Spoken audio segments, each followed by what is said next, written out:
So, students, we are talking about chapter 8, Rise of Magadha. I already told that Magadha was one of the most powerful Janapadas among all those 16 Janapadas, which is proof, and we get these informations from Buddhist texts about the 16 Mahajanapadas. I already told you that the smaller tribes or Jans during the later Vedic age, they lived in certain areas which were called Janapadas. When these Janapadas became powerful or they started to capture more territories, more areas, or other Janapadas, they were called as Mahajanapadas.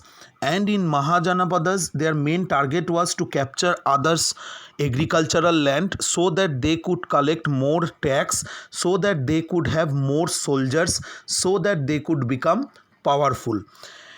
Now, these 16 Mahajanapadas, excavations at the places as Kashi and Pataliputra and informations from Buddhist and Jain literature reveals that between 600 to 400 BC there were 16 Mahajanapadas situated in the north of the Vindhyas. So they were Magadha, Anga, Malla, Chedi, Vatsya, Kashi, Kosala, Vajji, Kuru, Panchala, Matsya, Surasena, Asmaka, Gandhara, Kamboja and Avanti. These were the main 16 Mahajanapadas, and among them Magadha was most powerful. Let us see their geographical position.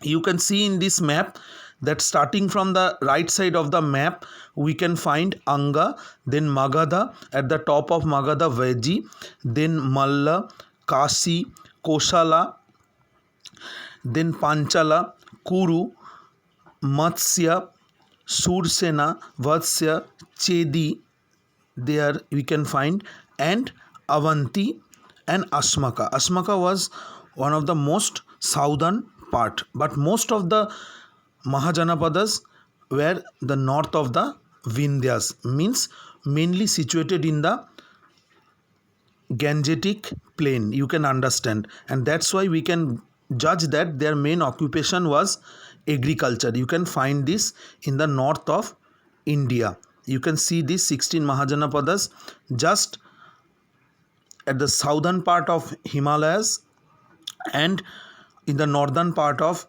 Vindhyas, and most of the Mahajanapadas apart from Asmaka all were situated on the northern plain.